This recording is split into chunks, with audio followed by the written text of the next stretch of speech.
Would you remind me of who you are, Abraham?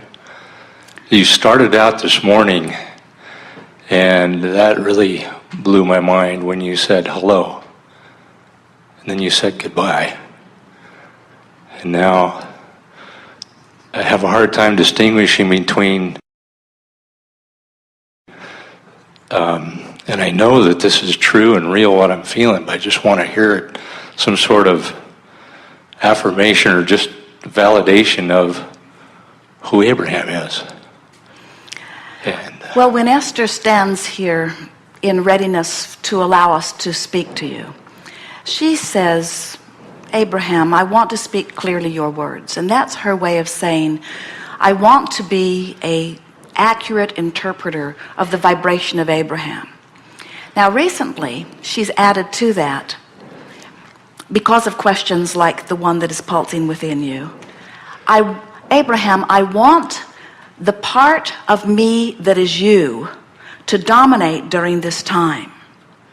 Because Esther knows that when she gets out of the way, her biases and her prejudices and her worrying and her humanness is not an issue, and the clear view of source energy is allowed. Now, Esther's not the only one who can do this. All of you have access to this. She's just good at it. She's been allowing it for a long while, and she can get herself out of the way. Now, even more recently, as we've been talking about this upstream, downstream, Esther will stand here getting ready for us to come forward, and she will feel herself in her mind's eye, literally putting in wherever she is. In other words, they drove in from Los Angeles yesterday, and it was a long drive, about 500 miles, and there was a lot of traffic, and they parked the monster bus, and Esther could feel that she was more tired than she wants to be. And as she put herself in her bed last night, she was sort of fitful in her slumber and didn't really sleep as well as she wanted to. So she didn't feel that she'd prepared herself physically in the way that she wants to do. And so when she sat to meditate this morning, she brought herself into alignment, but really didn't set aside the time to do it as much as usual. And so this morning, as she stood here waiting for us to come in, she held the visual in her mind's eye of, so here I am, I'm putting my boat in the stream wherever I am, and I am where I am, and I know that Abraham is there calling me forward. And she breathed and breathed and allowed her boat to turn, and she allowed us to call her into the vibration that is Abraham. That is one way of explaining it. We are source energy. We are collective consciousness. We are Esther's inner being and so much more. We are the vibration that you were before you were born into your physical body. And we are the vibration that has become this further extended version of you. We are the collective consciousness that some call God, and some are freaked out about the idea of even being so blasphemous as to do such a thing.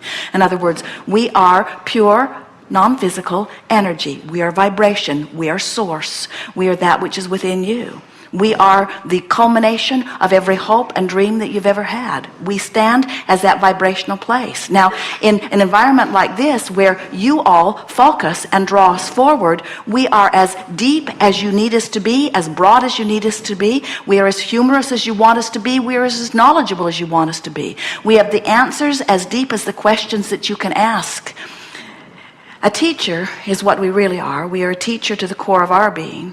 And the effectiveness of a teacher is only as good as his ability to understand where his student is. And so we are always, first and foremost, aware of the vibration of whoever it is that we are interacting with. In this case, it is you, but it is you, but it is you. And so we are expressing these answers on many levels, all there for you to receive wherever you are, you see. So to you, we would like to say that we are the extension of that which is you, and we are that which you were even before you were born. And we are the source energy that you might call source. We've given ourselves the label Abraham because it is less resistant by most people.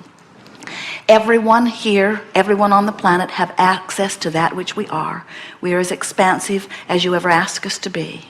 We are ever present, always aware of you, always rooting for you, and always standing in the place of your greatest extended life experience. We never look back at what went wrong. We never spend time worrying about why you're not someplace else. We are always unequivocally calling you forward to that which you really are. Okay. Thank you.